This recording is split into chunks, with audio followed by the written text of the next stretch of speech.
龙小弟，龙小弟，怎么办啊？我的龙小弟不理我了，怎么办呢？怎么办呢？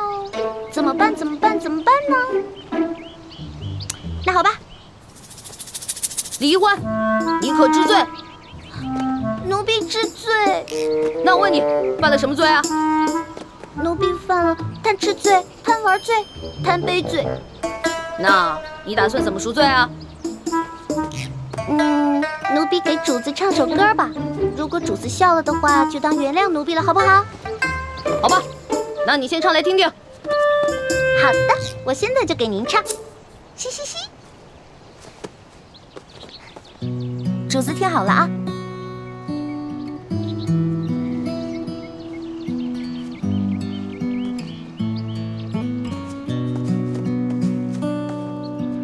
一片春秋待酒浇，江上舟摇，楼上燕巢。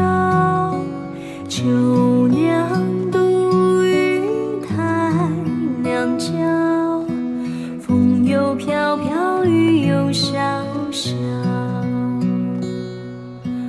何日归家兮可抛？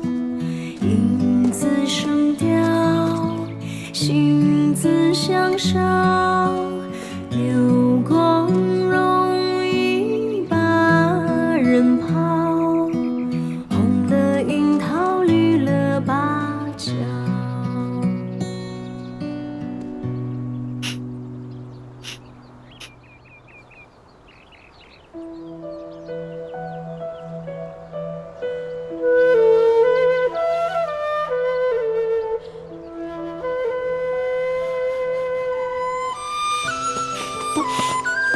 李欢，你给我听着，你以后要是再跳舞给别的男人看，或者让别的男人看到你除了脸和手以外的地方，我饶不了你。哦，知道了。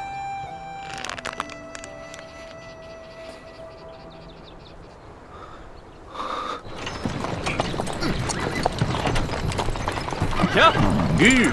干嘛？过来交钱！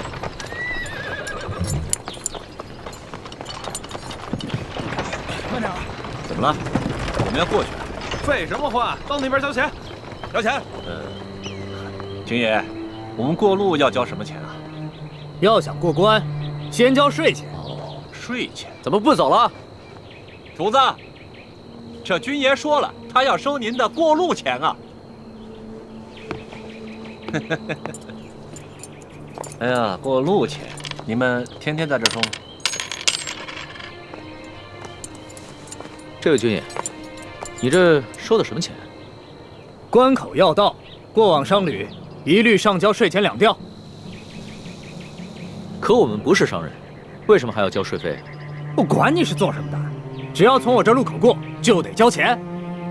这大清立国30余年，怎么没有听过这样的规矩？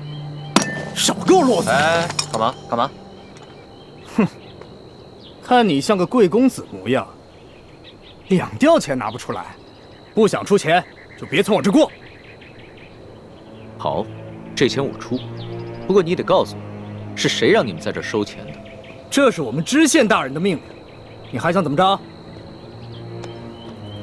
龙小弟，这一个小小的知县就敢巧立名目胡乱收费，再大点的官可了得呀！哎，回去告诉你们大人，就说他头上那顶乌纱帽很快就要保不住了，知道吗？我们知县大人朝廷里有人，就你们，算哪根葱啊？我们算……行了，咱先别说了，别耽误了主子的正事儿啊！哎，把钱拿过来。这次出巡，看来真是出对了。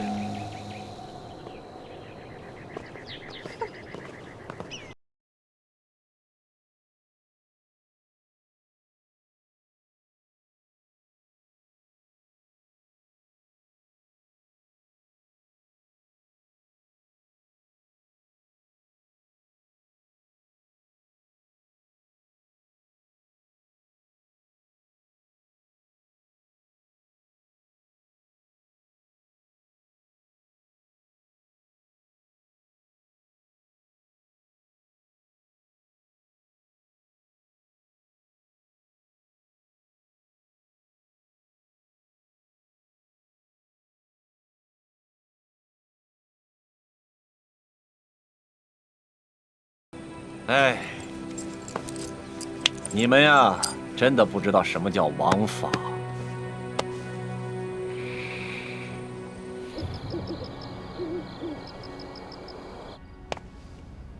朕自入山西以来，一路所见，民多疾苦，而各地方官各自为政。朕一日行100余里，竟连遇3处关口，巧立名目收取税费。过往商旅都被迫缴纳所谓道路修补款项，贪污之风可见一斑。念及民生之苦，朕实不能寐。老大，都记下来了吗？放心吧，全记下来了。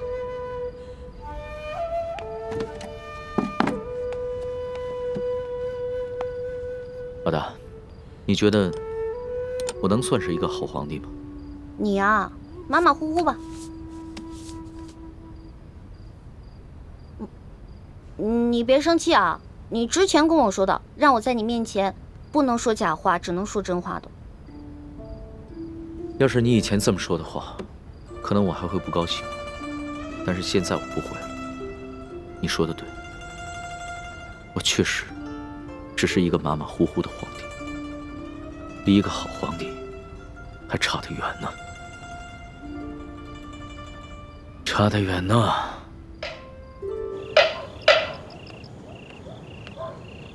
天干物燥，小心火烛。天干物燥，小心火烛。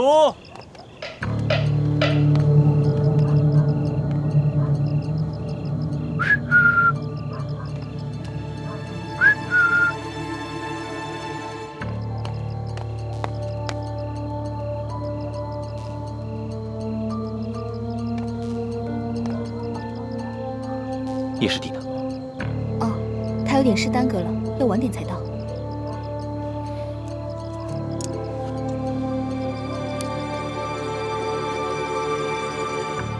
这就是那1号金钥匙。这是我从吴应奇押送的永历帝遗物当中找到的。只有义父才能辨别这把金钥匙的真假。但义父回明珠谷清查内奸去了，下月才会回京城和我碰头。这把金钥匙先交给我保管。就在我得手的第2天，吴应奇就将永历帝的遗物交给书剑保管了。那书剑直接当着我们的面，找出那把金钥匙，挂在自己颈上，贴身保管。只怕书剑做梦也想不到，他拼死保护的这把金钥匙，居然是一把假钥匙。遇到劫匪的时候，你们也在这，可有发现什么线索？那帮劫匪很有可能是吴三桂派来的。在出事的头1天晚上，吴三桂派人悄悄找到了吴应奇。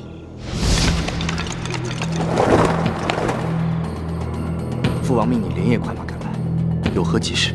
王爷问2公子，在永历帝的遗物中，可否见过一把金钥匙？有。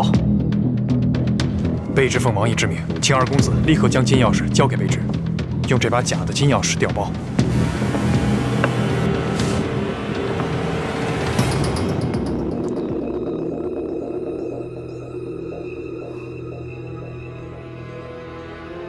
太迟了，我所押运的东西，在昨日已经全部交由山西总兵书剑。那书剑一见面，2华秘书就当着我们面，直接把这把金钥匙找出来，贴身收藏。据说他是奉了皇上的密旨，亲自护送这把金钥匙进京，面呈皇上。坏了，没想到我一直快马加鞭，日夜兼程，还是晚了一步。朝廷为何会如此看重这把金钥匙？一开始父王也并不看重，可为何又突然派你索回？卑职也只是奉命行事，别的什么也不知道。2公子若有疑问，待回到滇都之后，亲自问王爷吧。那现在怎么办？来之前，王爷已经做好了各种打算，要卑职无论如何把金钥匙带回去。事到如今，卑职只能假扮盗贼，强行抢回金钥匙。到时候，还请2公子和石将军多多配合。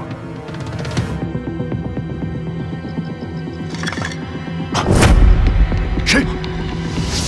紧接着第2天，书剑就遇刺了。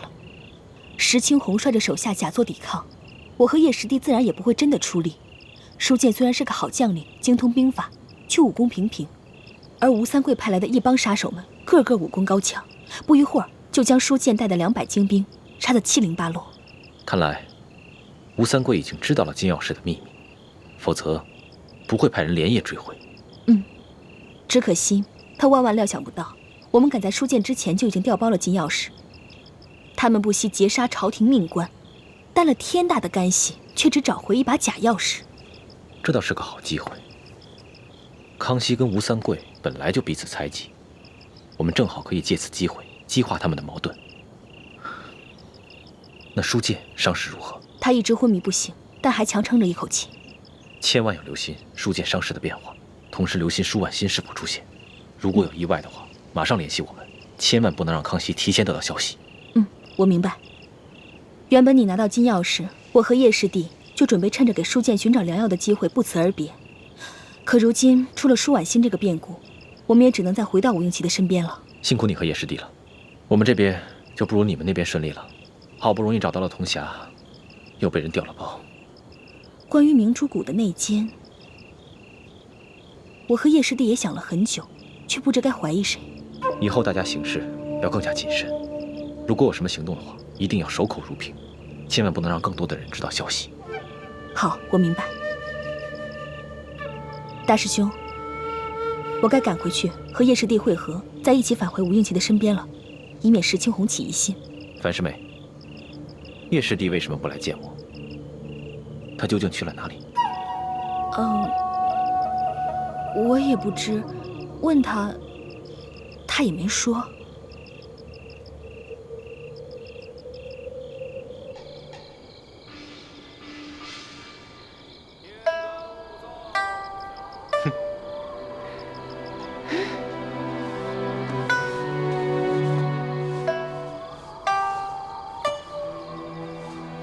这什么？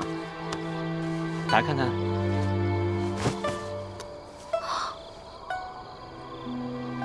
叶哥哥，你哪来的钱给我买这么贵重的东西啊？师傅们不是每个月给我们发利钱吗？我都没舍得花，全攒起来了，攒了5年，终于攒够了。不行不行，这礼物太贵重了，我承受不起。哎呀，没关系，这不是下个月就到你的生辰之日了吗？我怕我赶不回来为你庆贺，所以就当生辰之礼，提前送给你了。你放心，我又不要求你回报我什么，你只要天天把它带在身上就好了啊。那你为什么非要给我买一个金镯子啊？你还记不记得5年前你的生辰之日，我那天问你，你有什么想要的礼物啊？你告诉我说，你想要一个特别漂亮的金镯子。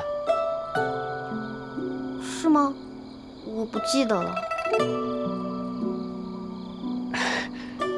没关系啊，你不记得，我记得就好了。虽然你当年只是随口一说，可是5年来，我一直都记在心里的。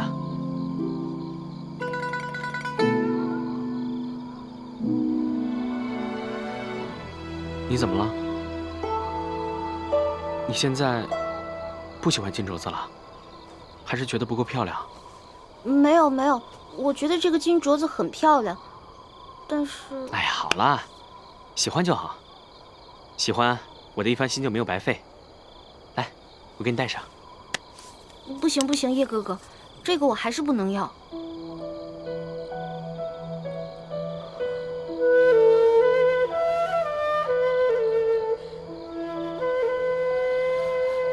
我知道，你现在有了康熙这个结拜兄弟，什么都不缺。他随便送你个首饰，就比我送你的金镯子贵重100倍、1000倍。可小师妹，我希望你明白，有些事情不是金钱可以衡量的。不是叶哥哥，我不是这个意思。这个镯子很好看，我也很喜欢，但是你还是把它留着。送给你以后心爱的女孩吧。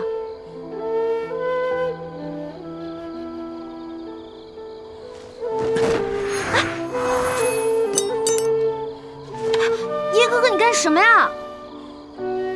小师妹，这个金镯子是我买来送给你的，你不要，我也不会送给其他女孩。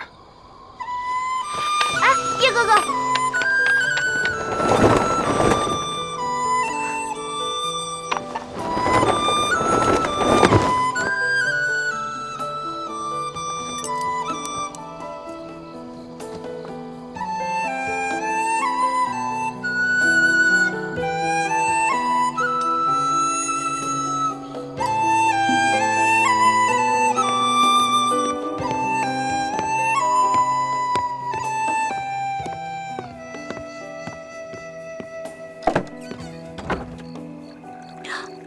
朱哥哥，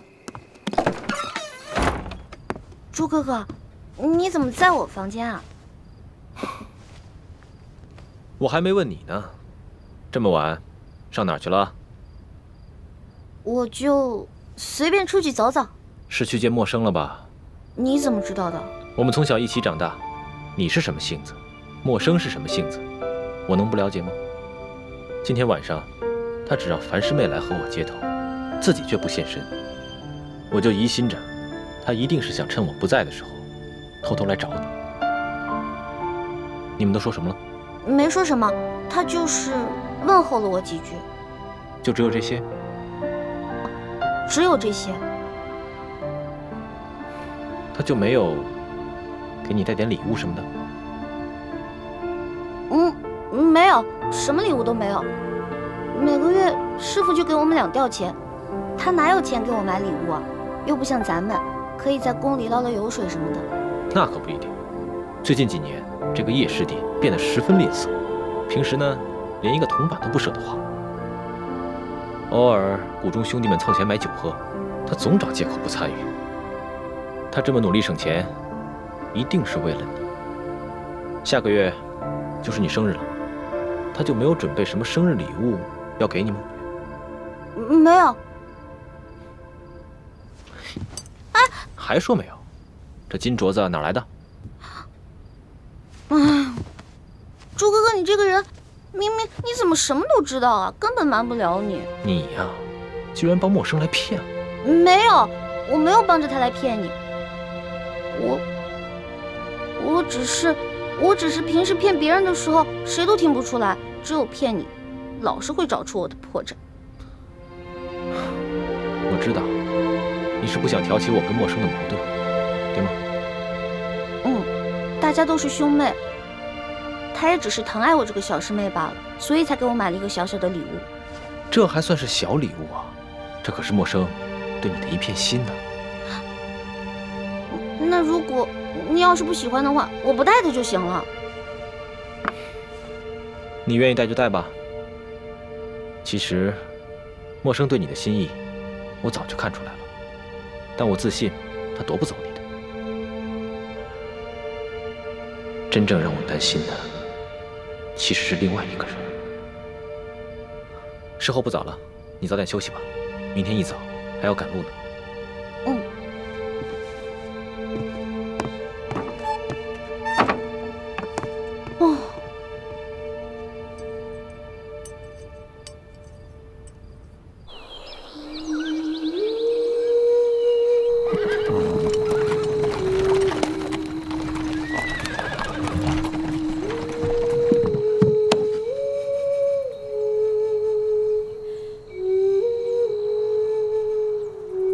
主子，这口井也是个大。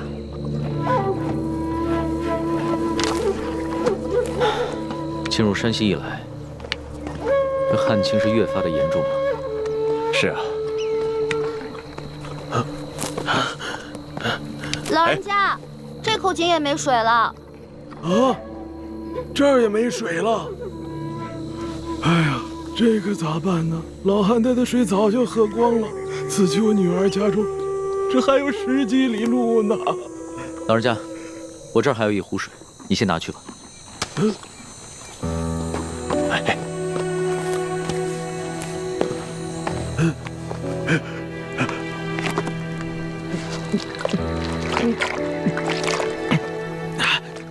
多谢，多谢。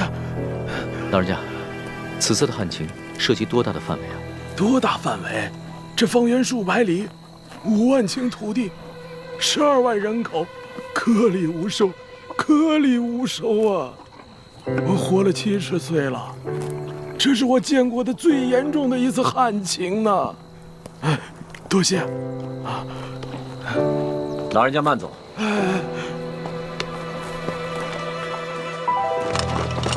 主子，启禀主子，这个小村庄有几十户人家，房子都挺干净的，咱们借宿没问题。只是这村子人烟稀少，好多房子都空着，显得有些诡异。为什么？这些民房都好好的，有一些一看还是新翻修过的，怎么会没人住呢？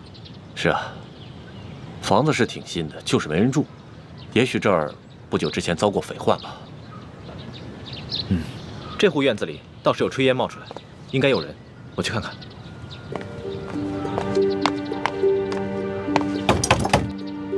有人在吗？官爷不必再催了，老夫就是死也要死在自家老宅子里。不是官爷啊！老人家，我们是过路的外地商客，错过了宿头，能否在这里借宿一宿？房钱要多少，随便你开。不必给钱，我们这个村子什么都缺，缺水，缺粮食，缺人，就是不缺空房子。你随便住吧。老人家，此话怎讲？村民们都去哪儿了？我们这个村子遭遇了几10年不遇的旱灾，村里只剩下一口老井，每晚能渗出一点点水来。但凡有点办法的，都出去投亲靠友了；没亲没友但还迈得动腿的，也都到外面去行乞逃生去了。哎呀，只有我这等老弱病残在这儿等死。可是官家还逼得我们……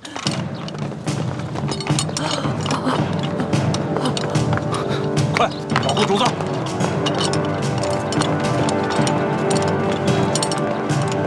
这2个人好生眼熟，是不是在哪儿见过？主子，这2个就是那日在客栈里调戏世淑姑娘的人，其中那个领头的把总还被主子教训过。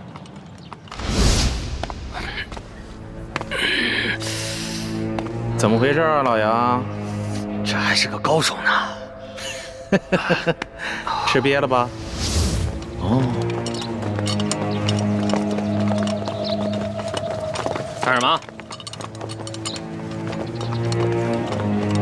我问你干什么？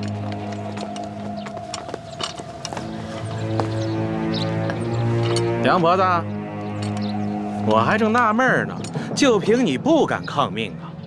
原来是有这么一门富贵亲戚。裘老板，你可别牵连无辜，老妇哪儿来的这等富贵亲戚？他们都是过路的客商，在我家借住一宿，明天就得赶路的。路过的客商，让我瞧瞧。哎，咱们是见过的是吧？啊？哟，姑娘，你也在这儿呢，真是缘分呐！你是谁啊？我根本不认识你。你还好意思说呢？那是在客栈喝醉了闹事，他就是被我教训的那个。哎呀，羞死人了！原来你还是个朝廷命官呀！那日你当众调戏我家的丫鬟，就已经失了体统。你还追到这个村子里，没完没了了是吗？你老杨，咱们今天来办正事儿的，你还穿着官服，收敛一点。也对，老子懒得理这些外乡人。几位，老子是来办公差的啊！杨婆子，怎么着？今儿个你是搬呢，还是不搬呢？不搬，老夫就是死也要死在我自己的房子里面。你敢公然抗命是不是？你是不是不想活了？老人家，你是不是将房子作价卖给了他们？卖给他们？客官，这房子是老夫夫家留下来的祖产，房子后面还有几亩良田，老夫家祖孙几代人就靠这点良田生活。如今虽然不幸遭遇了旱灾，可老夫也舍不得变卖这个祖产呐。这个裘老板仗着官府里有人，随便给了仨瓜俩枣碎银，就要强行圈走咱们整村的房田地呀！你闭嘴！老不死！裘老板给你安置费已经是大发慈悲了，你还敢在这里计较或多或少的？你信不信我现在就捆了你？行了行了，梁婆子，圈地的文书是巡抚衙门发的，你向几个过路的客商诉苦，有用吗？可是在下听说，顺治爷曾下过明诏，废止圈地。几位是读书人吧？啊，哼，看着就像，带着那么一股子迂腐劲儿。古往今来，这皇帝总说王子犯法与庶民同罪，但谁曾见过哪个王子犯法真与庶民同罪？就算是在皇城根底下，那些王公大臣不也是一大片一大片的圈地吗？皇上不也是睁一只眼闭一只眼吗？几位是过路的客商，我劝你们别多管闲事。听清楚了吗，老太婆？明日一早，我就带人来这里破土强拆。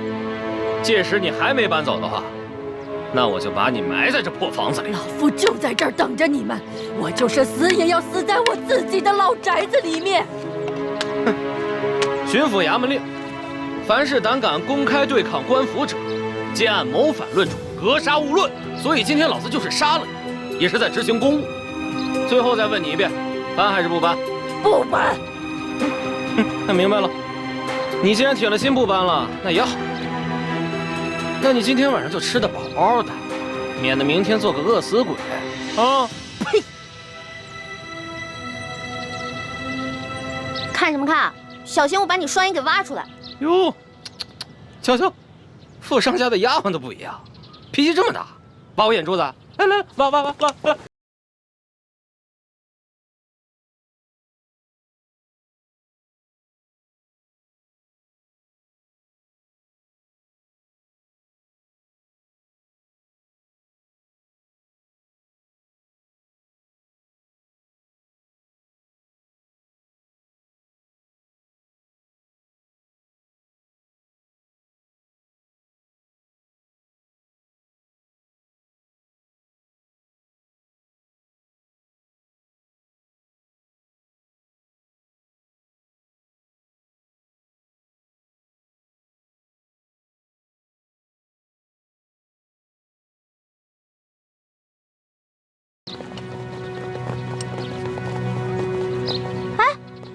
主子，这几个混账东西不给他们点教训啊！这些都是虾兵蟹将，没用的。老人家，再多吃点吧。不瞒你们说，我都半个月没见米香了。不怕你们见笑，我都喝了5碗了。老人家，听说这山西旱情已经惊动了朝廷。朝廷也已经拨了大批的赈灾物资，你们都没有分到吗？赈灾物资？哎呦，咱老百姓连1粒米都没见到过，一点都没有分到，1颗米粒都没见到过。老人家，我看你这儿冷锅冷灶的也有一段时日了吧？不是圈地有安置费吗？为何不拿这些安置费去买些粮食啊？别提安置费了，姑娘啊，不瞒你们说，就我们这样的地，按理来说，好歹1亩也值4、5两银子，可是上面他们只肯给1两啊！而且层层盘剥下来，有些关系的、运气好的，也只能拿到几钱呢。像我这样的老不死，就只能拿几个铜板。老人家，这圈地一事已经违反了朝廷的政令，你们为何不上告啊？告？去哪儿告啊？老夫的儿子先去县衙告状，被他们拉了出去，一顿毒打，还给他胡编了一个什么罪，被他们连打带拖，回来以后连伤带气的，没多久就扔下老夫去了。老夫的孙子不服气，借了些钱去太原府鸣冤，也被巡抚大人当盗贼发配关外，至今未归，一去不回，还怎么告啊？还有这等事！这山高皇帝远的，这圈地的人可是个通天的人。通天是当朝的大红人鳌拜，你知道吧？听说过。山西巡抚刘德昭，他就是鳌拜的门生，还有那个圈地的裘老板，他就是刘德昭寄娶的夫人的小舅子。您说还到哪儿去告啊？可是听说鳌拜不都已经被皇上给查办了吗？你知道吗？瘦死的骆驼比马大呀！鳌拜这些年提拔了多少门生亲信，他们都大权在握，盘根错节，连皇帝都忌惮他3分。不然为何皇上就只把鳌拜拘禁了呢？这官场上的事儿说不清，万一哪一天鳌拜东山再起，可怎么办呢？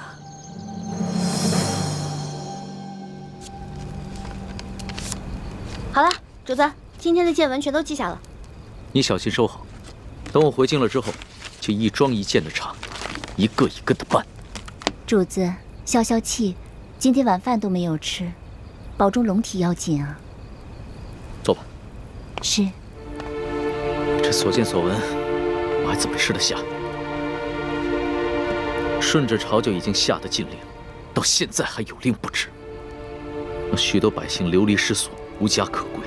最重要的是，他们还敢鲸吞朝廷的赈灾粮款。你爹爹的密奏，所言非虚啊。主子，那咱们可得小心了。听说这山西官场，鳌拜残存的势力不可小觑，他们掌握的地方官兵足有上万。万一他们知道了主子在微服私访，起了歹心，可了不得。小不忍则乱大谋，只能暂且忍着了。可是，他们明早就要来强拆了，这些百姓们该怎么办？那个叫杨八狗的，还有刘德昭新老婆的那个小舅子裘贵吧，他们一个个都是心狠手辣的角色。如果咱们一走，那几户宁死不搬的村民不得被他们活活给弄死啊？不会吧？这村子里还有几户人家10几口人，我不相信他们敢全都杀了。主子还别不信，我在山东行医的时候也遇到过类似的事情，也是有几户村民不肯搬迁，那圈地的是鳌拜府上管家的表弟，直接派人在半夜里放了火，却推说是他们自己不慎烧了房子。那几户家人当中，有几个性子烈的，想要上京告御状，却在半路上被一伙身份不明的歹人给杀了，案件至今未破。啊，老奴老家也发生过这样的事情。那不搬的一家5口被灭门，却推说是得了瘟疫，其余人也都是敢怒不敢言。那怎么办呀？咱们可得救救他们呀，不然咱们走了，这些老百姓不得被那些豺狼给吃了？可现在书见伤势危急，我必须尽快赶过去看一看，听他详细汇报山西官场的情况。只有掌握了足够的证据，才能把这些豺狼一网打尽。那我们就眼睁睁看着这些豺狼把人给吃了吗？哎，石树姑娘，现在主子的安危是最重要的。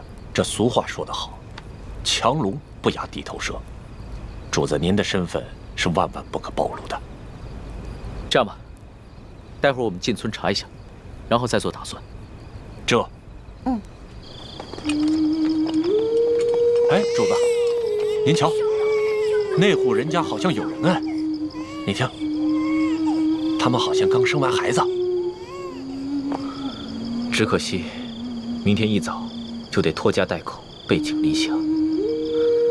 可怜的孩子。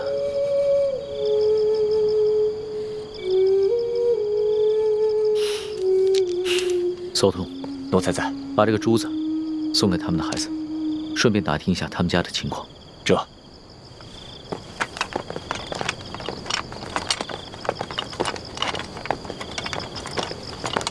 喜欢呢？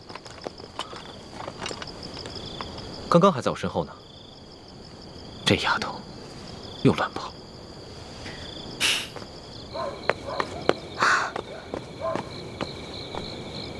哎，我明明听到有人求救的呀！救命啊！快走！救命啊！站住！干什么呢你们？当兵的居然强抢民女啊！还有，瞧这小脸够水的呀！要不一起带回去吧？舅老爷见了一定喜欢。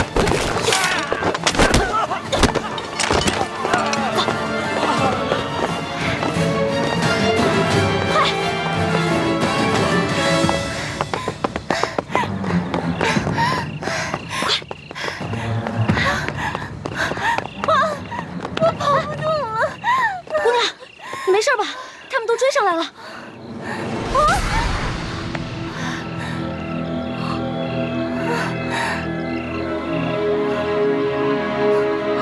天哪，她怎么长得这么像徐姐姐？难道这舒婉心逃跑1个月了，我们也想不明白她没有报官的原因。但是，她极可能已回山西老家去找她父亲舒剑了。哎呀，此处离太原府不远了。难道她就是从明珠谷逃出来的舒婉心？可是她一个弱女子，为何不报官，却要独自千里迢迢逃回老家呢？花儿，一欢，花儿，你在哪儿啊？在哪儿啊？一欢，姑娘，咱们躲这儿，快点，就这儿啊，快！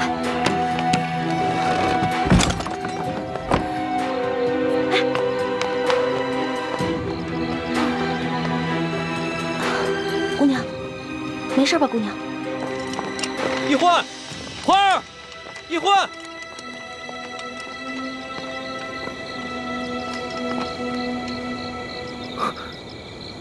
屋里好像有欢妹的呼吸声，但似乎还有另一个微弱的呼吸声。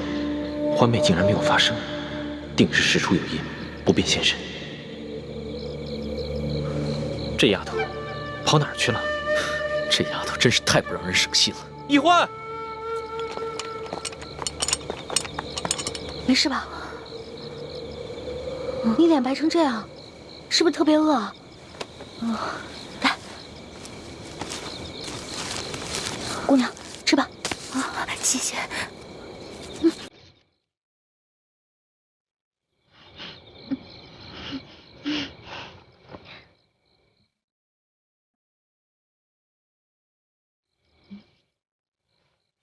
明明已经饿得不行了，还尽量注意吃相，不肯狼吞虎咽。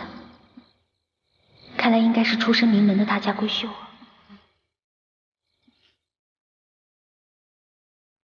不好意思，我已经2天没有吃东西了。谢谢女侠仗义相救，谢谢女侠。别，太客气了。姑娘，我看你也不像这个村里的人，你为何一个人啊？你从哪儿来啊？要去哪儿啊？小女子本是山西太原府人士，途经此处，看到一处空的房屋，本打算暂借1宿，谁想到我刚住进去，就有2个官兵闯了进来，说我强占民宅，要抓我去见官。幸得女侠出手相救，小女子感激不尽。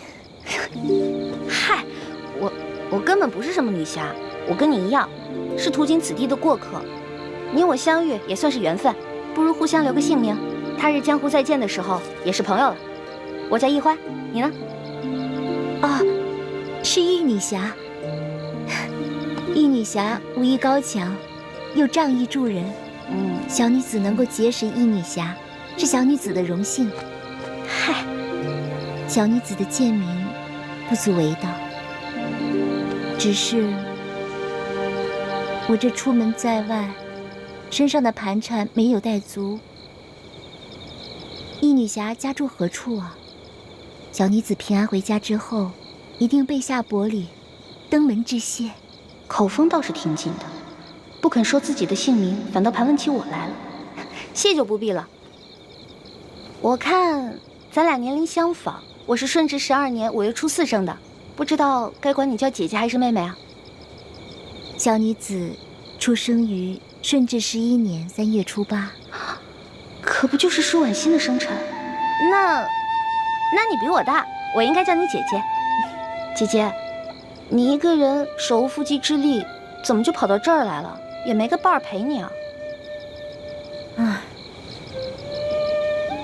，2个月前，家父把我献给一个有权有势的男人，那个男人要在很多姑娘当中挑选妾室，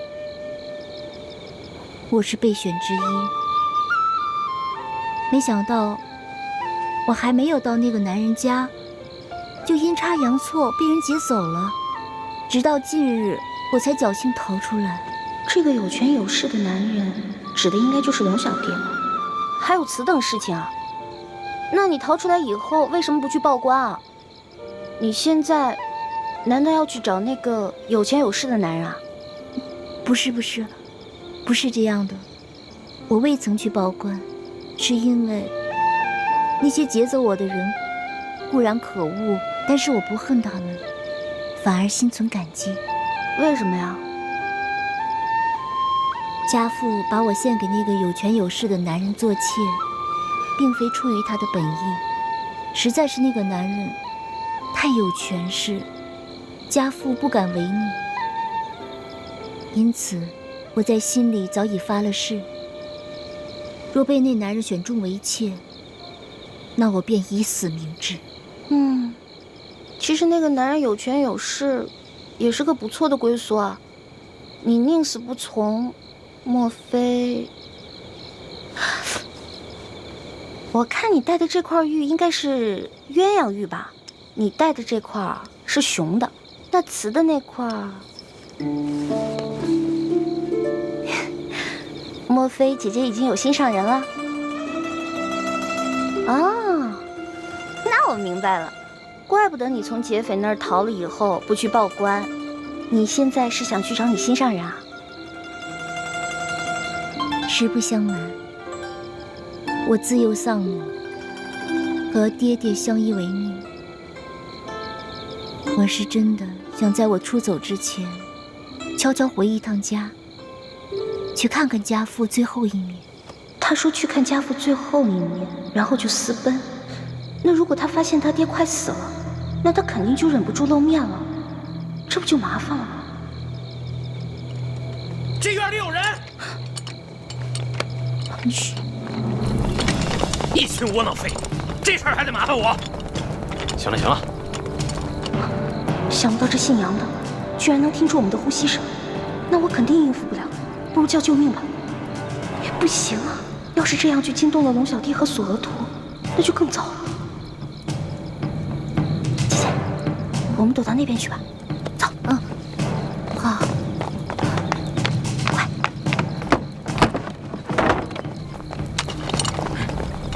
怎么了？这边，快走，跟上。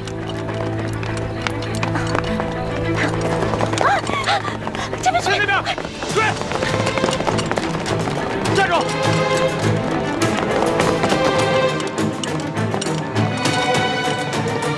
这一关到底跑哪儿去了？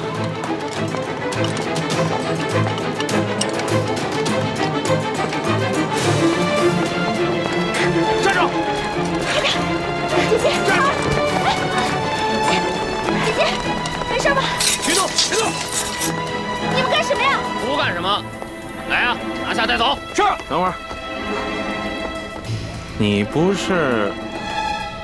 哎，老杨，哎，啊，这丫头不是跟那几个富商在一起的吗？啊，怎么了？我总觉得那几个富商没那么简单。找另外一个，这个不说，免得节外生枝啊。也行。啊，兄弟们，把这个带走。是。快走！不行，姐姐，后面，姐姐，快走！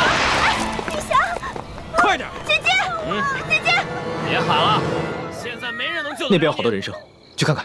好，老实点，走。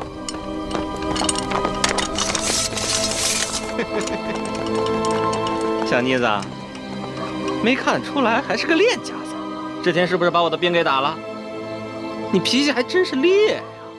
不过爷就喜欢骑烈马。之前你不是说要来挖我的眼珠子吗？现在看来，只能是也挖你的肉了。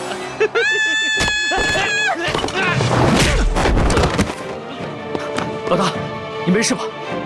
我没事，没事。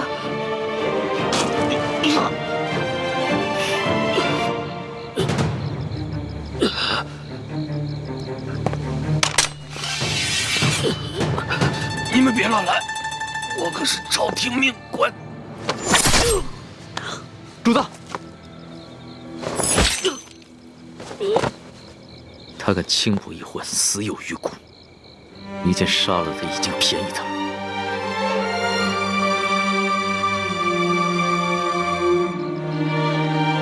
这还是我平生第一次亲自动手杀人。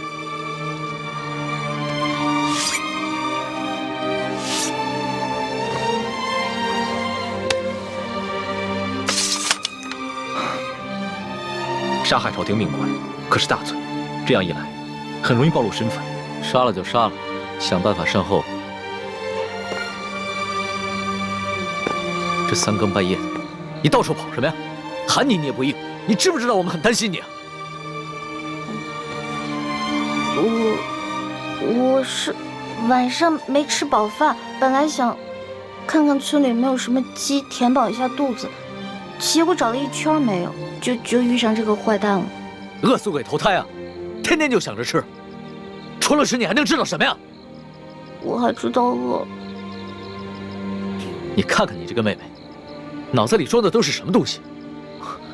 陈妹从小生活艰苦，所以一有机会就惦记那张嘴，让主子见笑了。我知道，你们曾经都吃了不少苦，但现在跟了我，会保你们一世荣华富贵，再不受半点苦头。谢主子恩典。主子，光让我们两个不受苦也不行啊！你要让全天下的老百姓都不再受苦才是，这才是最重要的。我知道，我的老大虽然贪吃，但不贪心，更不自私，心里边天天装着天下百姓，真是我的良师益友啊！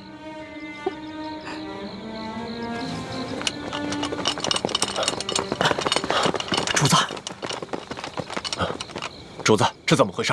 不必慌张，先找个地方把他埋了吧。这，来人呐，把他拖下去。这，快！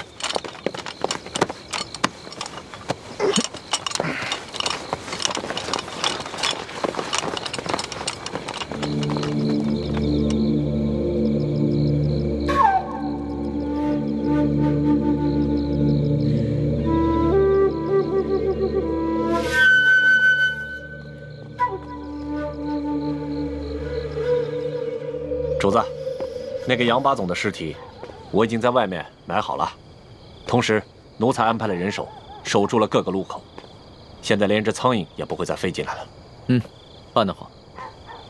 对了，再有人来打探消息的话，先不要杀掉，悄悄把他们拿下，找一个地方关押起来，到时候他们也是人证之一。这。还有，这村子里边剩下5户人家11口人。但他们全都是老弱病残。左土，挑几个可靠的人去找一个安全僻静之地，务必在天亮之前把他们全部转移。这。哦，对了，他们都是老弱病残，就把我那辆马车拨给他们。这。马三，我们走。这。咱们也都准备一下，天一亮我们就要离开这个院子。主子。这才3更天，你先回屋休息吧。等我们收拾好了以后，再叫你出来。好，明儿再赶1天的路，就能见到书剑了。到时候肯定有很多事情要等着我处理，所以啊，我是应该好好养养神了。那我给您点一炉安魂香吧，不然你睡不好，又该胡思乱想了。不容易啊，会体贴人了啊。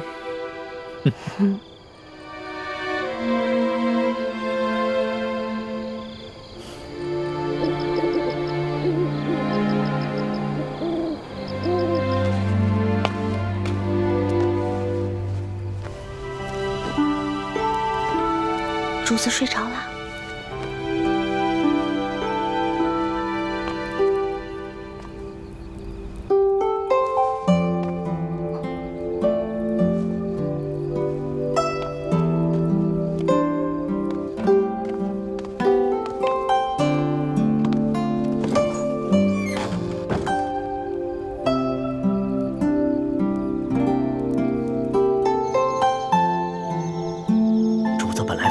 去的睡不着，闻了你一个什么香，马上就睡着了。你说，到底给主子闻的是什么香？就是普通的安魂香，您放心吧，对身体无害的。真的？真的，叔父，我怎么可能骗您啊？哎呦，你就不要再叫我叔父了，好不好？咱们最好是永远都不要认亲。哎呦，一欢，我求求你了，你千万不要对主子有什么不好的心思，更不能想着要去害他，否则连我都活不了了。哪有？我怎么可能害我的龙小弟呢？我也绝对不允许任何人害我的龙小弟的。你说的话，我也不知道是该相信还是不该相信。但是我告诉你啊，我伺候过3个主子，咱们现在的主子是最好最好的一个。哎，你不是说过要为什么？要为天下苍生、黎民百姓着想？哎，是不是这么说的？那你就更不要想着使什么坏心思，更不能害了主子，也不能连累我。哦，也不知道当初是谁帮着鳌拜给皇上一直下毒。那不也是迫不得已吗？再说鳌拜呀，也没有想害了主子，给主子下的药呢，主要是想扰乱他的心神，让他不能理朝政。可你们……哎呀，我们要想害他，在宫里早就害他了，何必等到现在呢？叔父，你就放120个心吧。说好了啊。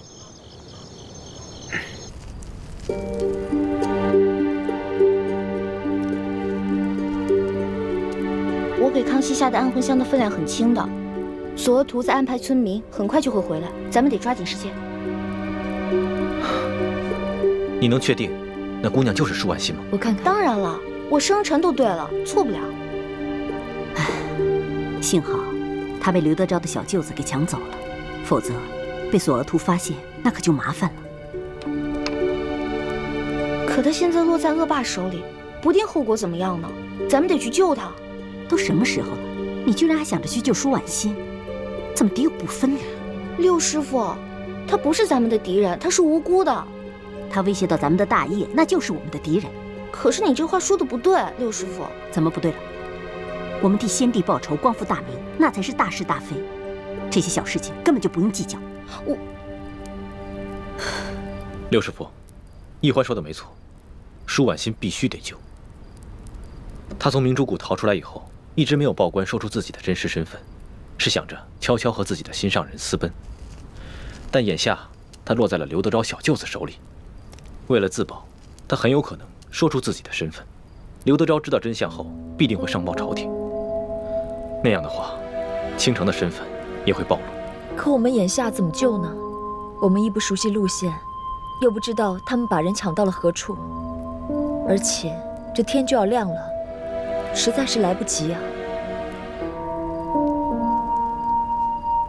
这样吧，一会儿我装病，留下来和那些村民一起去休养。等你们走之后，我就会悄悄地去找舒婉欣。如果她没有暴露身份的话，那我就会把她救出来，并把她送到明珠谷。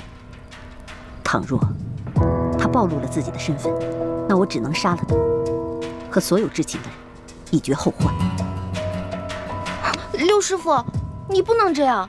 如果这样滥杀无辜的话，跟当年清军杀无辜的老百姓有什么区别啊？欢儿，你怎么跟六师傅说话呢？师傅，你别生气啊。一欢他就是这样，说话不知轻重。我看要不这样吧，如果这个舒婉欣说出了自己的真实身份，那六师傅就把那些知情人士杀了，留舒婉欣一条命，把她送回明珠谷就是了。是啊，六师傅，那些狗仗人势的东西本来就死有余辜，杀了也算是替天行道。但是舒婉欣是无辜的，我们不能伤害她。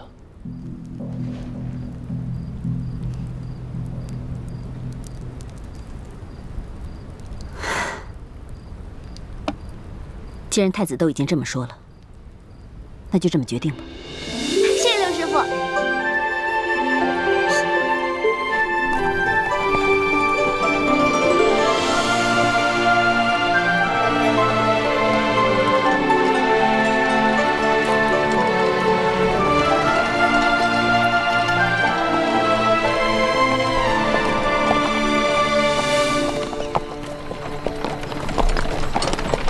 这雪嬷嬷昨晚还好好的，怎么一下子就病了？其实昨天白日里，雪嬷嬷就有些不舒服，她只是在硬撑着，没敢禀报主子。臣妾已经拜托那些村民照顾她，想来养上几日也就没事了。只是她这一病啊，你就没人伺候。主子能够恩准臣妾出宫省亲，已经是对臣妾格外开恩了。这些小事情，臣妾自能克服。还是你省心，不像某些人，就知道给我添乱。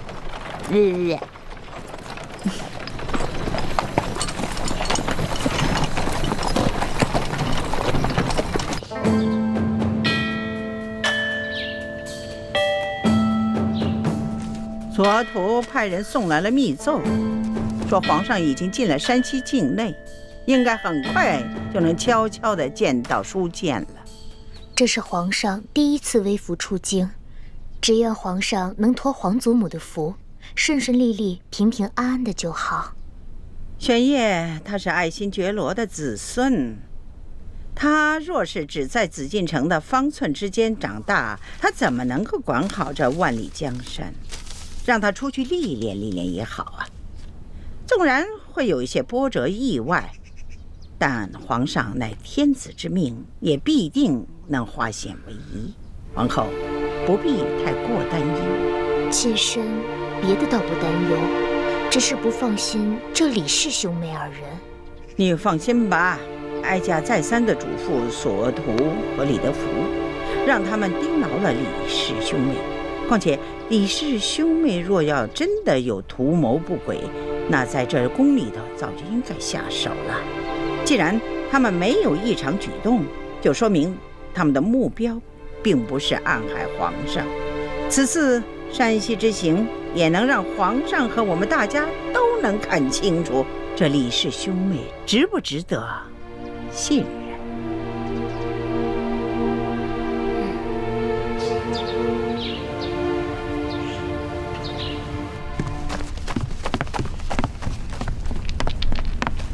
官儿啊，杨八总找着了，找着了。哼，不管他说出什么理由，先拖出去给我打50军棍。此风不可长啊！居然敢不声不响的玩失踪，这以后这对我还怎么办？还军什么棍呢？人是找着了，在一棵杨树底下埋着呢。死了，死了。肋骨断了几根，而且被一箭穿心。我纳闷呢，淮阳村的10几个村民没这个能耐啊，除非是那几个外地来的客商，他们带了一群保镖，而且个个身手不凡。二公子，这钦差大人迟迟不来，难道咱们就一直在这傻等吗？时常有人在皇上面前进谗，说我们平西王府的人居功自傲，不把朝廷放在眼里。眼下出了这么大的事，皇上又特命钦差来此查案，我等自然应该恭敬些，以免落人口实才是。二公子，如此维护平西王府的声誉，若是让王爷知道了，一定会非常欣慰的。我只是在做我的分内之事，我父王知不知道，都不重要。所以说，王爷的这几个儿子里，就属二公子最为人后。吴公子，钦差大人还没有来吗？应该快了吧？那我们兄妹二人可需要回避一下。那倒不必，二位都是我吴应期的朋友，刻意回避当然不需要。但是，如果二位不习惯接待朝廷要员的一些繁文缛节，当然也可便宜行事。待我事情处理完毕之后，再与二位一同上京。那我们多一事不如少一事，不如我们就留在自己房里吧。也好，那就随姑娘的意。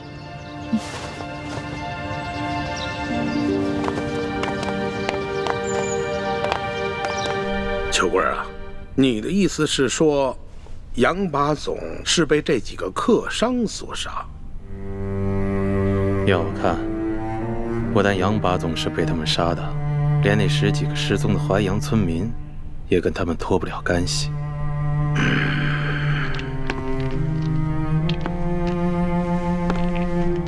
老爷，我看这几个客商身份可疑，行踪诡异，您是不是得派人去查一查？